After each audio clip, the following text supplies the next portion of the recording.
आप सभी का स्वागत है। देखिए, इससे पिछली वीडियो में हमने आर्टिकल संख्या 69 तक पढ़ लिया था। इससे पहले हमने पढ़ा था उपराष्ट्रपति का टॉपिक, और जिसमें 69 तक हमने पढ़ लिया था। 69 में कहा गया है उपराष्ट्रपति की शपथ। आज हम उससे आगे पढ़ लेते हैं। देखिए, आर्टिकल संख्या जो 70 है, 70 में कहा गया है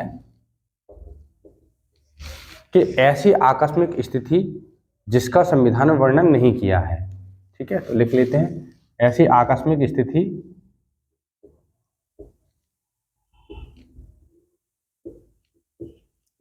जिसका संविधान में वर्णन नहीं किया है।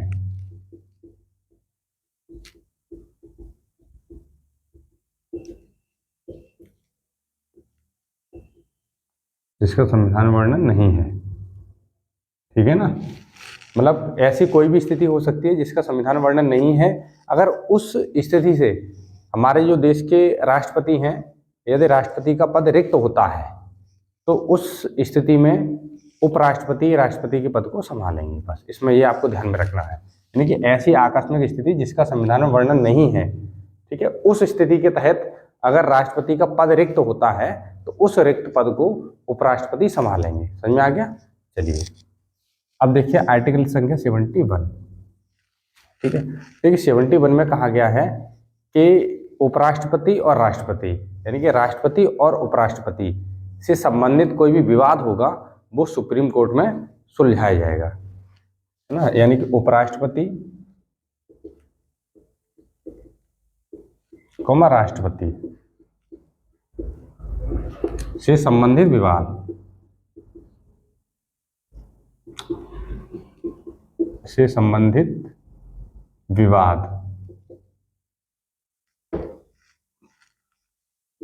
सुप्रीम कोर्ट में सुलझाए जाएंगे।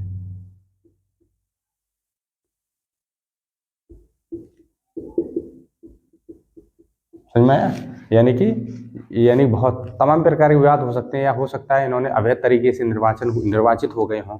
तो इन सारे मामलों को, चाहे वो राष्ट्रपति हों या उपराष्ट्रपति हों, इनसे संबंधित जो भी विवाद हैं वो सारे के सारे सुप्रीम कोर्ट में सुलझाए जाएंगे। ठीक है, अब देखिए आर्टिकल संख्या 72। आर्टिकल संख्या 72 को मैंने आपको पढ़ा दिया इससे पिछली वीडियो में, जब मैंने आपको राष्ट्रपति का जो टॉपिक पढ़ाया था। जिन लोगों ने देखिए पिछली वीडियो को नहीं देखा है, वो भाग 1 भाग 2 करके मैंने वीडियो बनाई है, उन वीडियो को आप देख लें। ठीक है ना, वहाँ मैंने बताया हुआ राष्ट्रपति का जो टॉपिक है उसमें मैंने बताया था राष्ट्रपति की जो शक्तियों में राष्ट्रपति की क्षमादान शक्ति। तो 72 में कहा गया है राष्ट्रपति की क्षमादान शक्ति।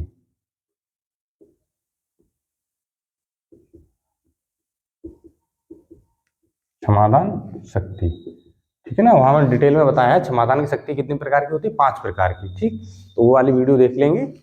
अब देखिए हम आगे देख लेते हैं आर्टिकल संख्या 73। देखिए आर्टिकल संख्या जो 73 में कहा गया है कि राष्ट्रपति संघ की कार्यपालिका को आसान बनाने के लिए नियम एवं कानून बनाएंगे। ठीक है, यानी कि राष्ट्रपति संघ की कार्यपालिका को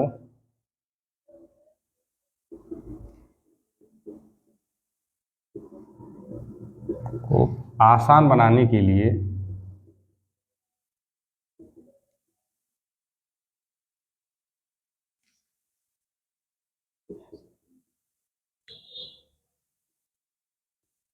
कानून बनाएंगे,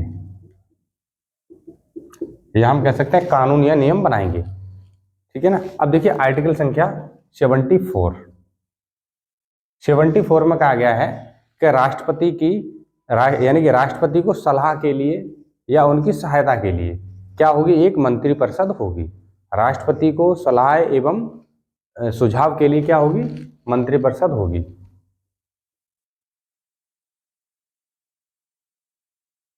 राष्ट्रपति की सहायता एवं सलाह के लिए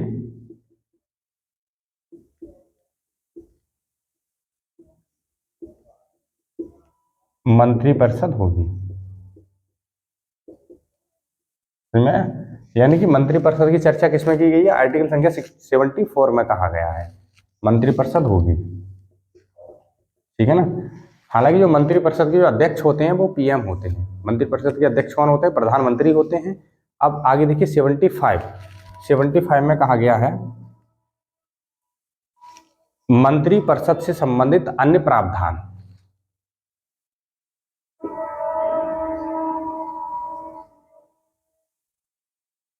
मंत्रिपरिषद से संबंधित अन्य प्रावधान, ठीक है ना। अब देखिए अन्य प्रावधान को समझ लीजिएगा, जैसे कि जो मंत्री परिषद के जितने भी जो सदस्य होते हैं या जो मंत्री परिषद के जो मंत्री होते हैं, इनकी नियुक्ति राष्ट्रपति करते हैं और प्रधानमंत्री की सलाह पर करते हैं। समझ में आया? यानी कि मंत्री परिषद का अध्यक्ष कौन होते हैं? प्रधानमंत्री होते हैं। तो मंत्रियों की नियुक्ति कौन करते हैं? राष्ट्रपति करते हैं। किसकी सलाह पर करते हैं? प्रधानमंत्री की सलाह पर करते हैं। तो ये सभी प्रावधान किसमें दिए गए हैं? आर्टिकल संख्या 75 में दिए गए हैं। समझ में आया? अब हम देखिए पढ़ लेते हैं पहले मंत्रिपरिषद, ठीक है। देखिए मंत्रिपरिषद में जो मंत्री होते हैं मेनली 3 प्रकार के होते हैं। कितने प्रकार के? 3। लेकिन उन्हीं में कैटेगरी को हम डिवाइड कर देते हैं 4 प्रकार से, ठीक है ना। तो मंत्रिपरिषद से संबंधित जो आर्टिकल है आपका 74 और 75, और 74 में कहा गया है राष्ट्रपति की सहायता के लिए या सुझाव के लिए क्या होगा? एक मंत्रिपरिषद होगा। और 75 में कहा गया है मंत्रिपरिषद से संबंधित अन्य प्रावधान। तो हम देख लेते हैं मंत्रिपरिषद।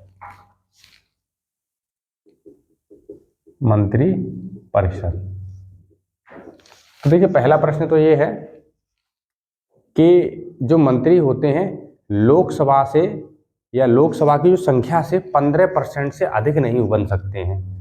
पहला पॉइंट, जो मंत्री होते हैं लोकसभा की जो संख्या है उससे 15% अधिक मंत्री नहीं बन सकते हैं।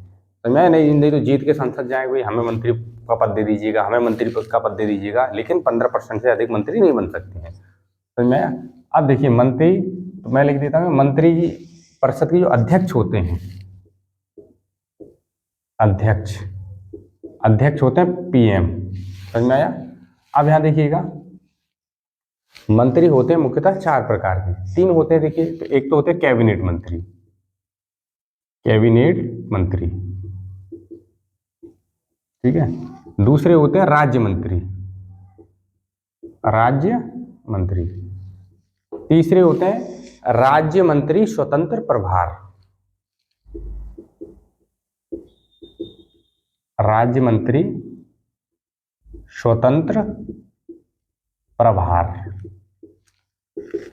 और चौथे होते हैं उपमंत्री।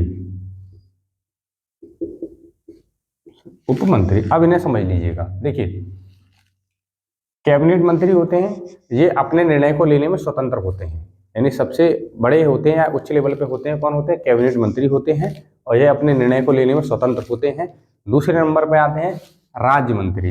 देखिए राज्य मंत्री उन्हें नहीं कहते हैं कि प्रत्येक राज्य के मंत्री हों, समझ में? ये केंद्र में ही होते हैं। जो मंत्रिपरिषद होती है, ये केंद्र की बात चल रही है, मंत्रिपरिषद होती है, उसी में मंत्री की जो पहले तो कैबिनेट होते हैं पहले नंबर पे, और दूसरे इन्हीं के सहायक होते हैं कौन? राज्य मंत्री होते हैं। ये प्रत्येक राज्य में नहीं होते हैं। समझ में आ गया? तो और देखिए तीसरे नंबर पे होते हैं, वो होते यही हैं राज्य मंत्री, लेकिन स्वतंत्र प्रभार क्यों कहते हैं? क्योंकि जब कैबिनेट मंत्री नहीं होते हैं या कैबिनेट मंत्री जब अवकाश पर होते हैं तो कैबिनेट मंत्री का जो पद संभालेंगे वो कौन संभालते हैं? ये राज्य मंत्री, यही राज्य मंत्री हो जाते हैं, स्वतंत्र प्रभार कहते हैं। राज्य मंत्री स्वतंत्र प्रभार कब कहा जाता है? जब कैबिनेट मंत्री अपने पद पर नहीं होते हैं या वो अवकाश पर चले जाते हैं। समझ में आया?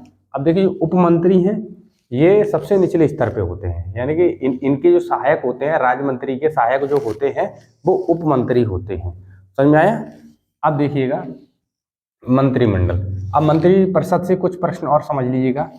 प्रश्न पहला तो यही बनता है कि मंत्रिपरिषद के अध्यक्ष कौन होते हैं? पीएम होते हैं, ठीक है। मंत्रिपरिषद में जो सदस्य हैं लोकसभा से कितने % से ज्यादा नहीं बन सकते? 15% से ज्यादा नहीं बन सकते हैं, ठीक है। अगला, मंत्रिपरिषद किसके प्रति उत्तरदायी होता है? ठीक है, तो मंत्रिपरिषद लोकसभा के प्रति उत्तरदायी होता है। तो यहां समझेंगे मंत्रिपरिषद किसके प्रति उत्तरदायी होगा? लोकसभा के प्रति, ठीक है।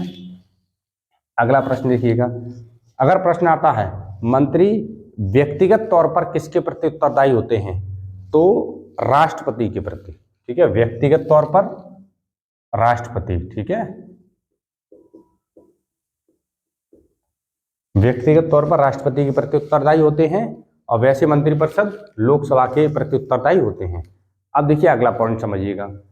देखिए मंत्री किसी भी सदन का बन सकता है, ठीक है। यहां देखिएगा ऐसे लोकसभा और राज्यसभा, मंत्री बनने के लिए ये नहीं है कि लोकसभा ही का होना चाहिए, राज्यसभा का होना चाहिए। मंत्री किसी भी सदन के बन सकते हैं, चाहे राज्यसभा चाहे लोकसभा, ठीक। अब लेकिन लोकसभा की कार्यवाही में भाग लेते हैं, क्योंकि सरकार बनती है लोकसभा से। सरकार बनती है कहाँ से? लोकसभा से बनती है। तो जो मंत्री होते हैं तो उत्तरदायी किसके प्रति होते हैं? लोकसभा के प्रति। और व्यक्तिगत तौर पे आ जाए तो राष्ट्रपति के प्रति। समझ में आया? और जो मंत्री भले भी राज्यसभा के हैं लेकिन वो कार्यवाही में भाग कहाँ लेते हैं? लोकसभा की कार्यवाही में भाग लेते हैं, लेकिन वोट नहीं डाल सकते हैं, लेकिन अपना मत नहीं डालेंगे। वोटिंग के समय में अपने सदन में चले जाएंगे, राज्यसभा में। अगर राज्यसभा के जो मंत्री होंगे तो वोटिंग के समय कहाँ चले जाएंगे? राज्यसभा में चले जाएंगे। वैसे लोकसभा की कार्यवाही में भाग लेते हैं। क्यों? क्योंकि जो मंत्रिपरिषद होती है वो किसके प्रति उत्तरदायी होती है? लोकसभा के प्रति उत्तरदायी होती है। समझ में आया? मंत्री इन दोनों में से किसी के बन सकते हैं। जैसे राज्यसभा के बने हैं तो वो कार्यवाही में भाग लोकसभा के में लेते हैं, लेकिन अपना मत नहीं डालते हैं। मत डालते समय वो कहाँ आ जाते हैं? अपने राज्यसभा में आ जाते हैं। बस इतनी सी बात आपको समझनी है। समझ में आया? अगला पॉइंट और समझ लीजिएगा। अगर मंत्रिपरिषद में प्रधानमंत्री इस्तीफा दे देते हैं, ठीक है, तो पूरी की पूरी मंत्रिपरिषद कैसी हो जाती है? भंग हो जाती है। अगर प्रधानमंत्री की मान के लिए या तो मृत्यु हो जाती है या वो त्याग पत्र दे देते हैं, तो इस कंडीशन में मंत्रिपरिषद क्या हो जाएगी? भंग हो जाएगी, लेकिन लोकसभा भंग नहीं होती है। समझ में आया? तो पहली चीज, अगर पीएम ने क्या दे दिया? इस्तीफा दे दिया है ना, या तो मृत्यु हो गई है, तो उस कंडीशन में क्या होता है? मंत्रिपरिषद क्या हो जाएगी? भंग हो जाएगी। समझ में आया? आगे समझिएगा। जब देखिए नए जो पीएम बनेंगे, जो नया पीएम बनेगा, तो वो फिर क्या करेगा? पुनः मंत्रिपरिषद का क्या करेगा? वो गठन अपने अपने जो विभाग बांटेंगे कि आपको ये मंत्रालय दे दिया। जैसे मान लीजिए रेल मंत्री हो गए, है ना, उद्योग मंत्री हो गए या उड्डयन मंत्री हो गए। समझ में आया? इस प्रकार से सबको विभाग बांटा जाता है। अब देखिए इसे हम कहते हैं पोर्टफोलियो प्रणाली। पोर्टफोलियो प्रणाली कौन लेके आए थे? 1861 में लॉर्ड कैनिंग, ठीक है। यहां से प्रश्न बन जाता है पोर्टफोलियो प्रणाली। ये कब लाए? 1861 में। कौन? लॉर्ड कैनिंग के समय में लागू की गई थी। लॉर्ड कैनिंग, ठीक है ना। लॉर्ड कैनिंग के समय में 1861 में लागू की गई। इसे हम कहते हैं विभागीय प्रणाली, यानी कि कार्यों को डिपार्टमेंट में बांट दिया जाता है, ठीक है ना। विभाग बांट दिए जाते हैं अपने अलग अलग, और वो अपना अलग अलग उसमें क्या करते हैं? अपना काम करते हैं, ठीक है। चलिए, ये आपको समझ में आ गया होगा। अगर पीएम इस्तीफा दे देंगे तो मंत्रिपरिषद क्या हो जाएगी? भंग हो जाएगी, ठीक है। अब नए जो पीएम बनेंगे वो अपने हिसाब से मंत्रियों का चयन करते हैं, या हो सकता है जो जिन लोगों पर जो मंत्रालय दिया गया था, या जिन सदस्यों को जो मंत्रालय पहले दिए थे वो मंत्रालय उनको दे सकते हैं, ठीक है। लेकिन ऐसा नहीं होगा कि भंग ना हो। भंग हो जाएगी, भले भी उनको फिर जब दोबारा जो दूसरे पीएम चुने जाएंगे तो फिर वो भले भी उनको वही विभाग दे देंगे, ठीक है, या दे सकते हैं, वो उनके ऊपर निर्भर करता है। अब अगला देखिएगा। ये तो मंत्रिपरिषद की बात हो गई, ठीक है। अब अगला देखिए मंत्रिमंडल।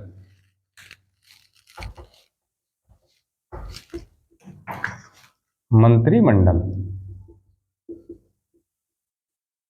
अब देखिए प्रश्न आता है मंत्रिमंडल के जो अध्यक्ष होते हैं वो कौन होते हैं? पीएम होते हैं।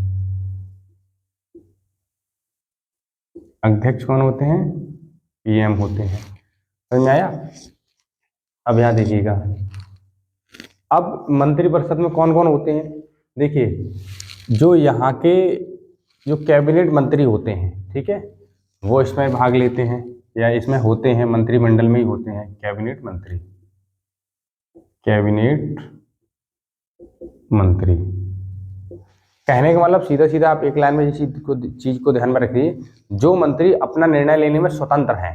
जैसे यहाँ कौन है? कैबिनेट मंत्री हैं। अगर कैबिनेट मंत्री नहीं होंगे फिर कौन होंगे? राज्य मंत्री स्वतंत्र प्रभार, यानी कि यही यहाँ हो जाते हैं। तब इनको क्या कहा जाता है? राज्य मंत्री स्वतंत्र प्रभार। तो जो मंत्री अपने निर्णय लेने में स्वतंत्र हैं वही इसमें होते हैं, ठीक है।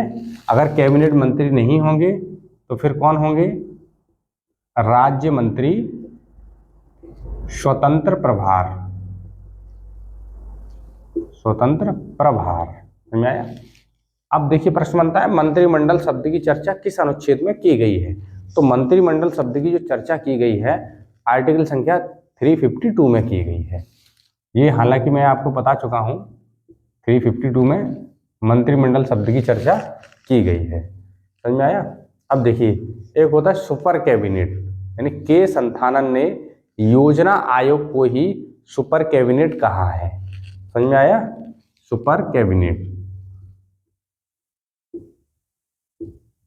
Super cabinet. तो सुपर कैबिनेट किसने कहा है? के संथानन ने। समझ में आया? किसे कहा है? योजना आयोग को। सुपर कैबिनेट के संथानन ने योजना आयोग को कहा है, योजना आयोग। और 2015 में योजना आयोग का नाम परिवर्तित करके नीति आयोग कर दिया गया। योजना आयोग को क्या नाम कर दिया गया है बदल के? इसका नीति आयोग, नीति आयोग। ठीक है। प्रश्न आता है नीति आयोग के अध्यक्ष कौन होते हैं? तो नीति आयोग के अध्यक्ष प्रधानमंत्री होते हैं। ठीक है। तो नीति आयोग के अध्यक्ष कौन होते हैं? पीएम होते हैं। समझ में आया? अब देखिए एक होता है किचन कैबिनेट। ठीक है। देख किचन कैबिनेट किसे कहते हैं? किचन कैबिनेट, देखिए किचन कैबिनेट कहते हैं जो प्रधानमंत्री के जो सगे संबंधी लोग होते हैं उन लोगों का जो समूह होता है, ठीक है ना, तो उनको ही क्या बोल देते हैं? Kitchen cabinet. उनको रखते हैं किचन कैबिनेट में। समझ में आया? उम्मीद करता हूँ आपको मंत्रिपरिषद और मंत्रिमंडल के बारे में समझ आ गया होगा। ठीक है। अब इसके बाद आर्टिकल संख्या होगा 76 में चर्चा की गई है अटॉर्नी जनरल की, यानी भारत के महान्यायवादी। तो इनको कहते हैं भारत सरकार का प्रथम विधि अधिकारी किसे कहा जाता है? किसे कहा जाता है? महान्यायवादी को कहा जाता है, यानी कि अटॉर्नी जनरल को कहा जाता है। इसकी चर्चा किसमें की गई है? आर्टिकल संख्या 76 में की गई है। ठीक है। चलिए उसे भी हम थोड़ा सा देख लेते हैं।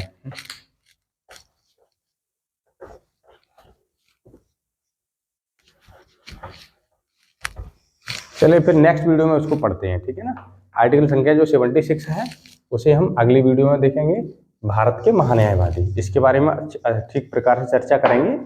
ठीक है ना। और दूसरी बात ये देखिए जितना मैंने आपको पॉलिटी में करा दिया गया है उससे संबंधित आप ऑब्जेक्टिव प्रश्न लगाइएगा। ठीक है ना। तो इससे आपको पता लग जाएगा कि प्रश्न किस प्रकार के आते हैं और आपका स्कोर कितना है। ठीक है। उम्मीद करता हूँ आप आज की क्लास आपको समझ में आई होगी। अब मिलते हैं हम नेक्स्ट वीडियो में। और साथ ही साथ देखिए जिन लोगों ने अभी तक हमारे चैनल को सब्सक्राइब नहीं किया है वो लोग चैनल को सब्सक्राइब कर दें और अपने फ्रेंड को भी शेयर करें। ठीक है। चलिए धन्यवाद।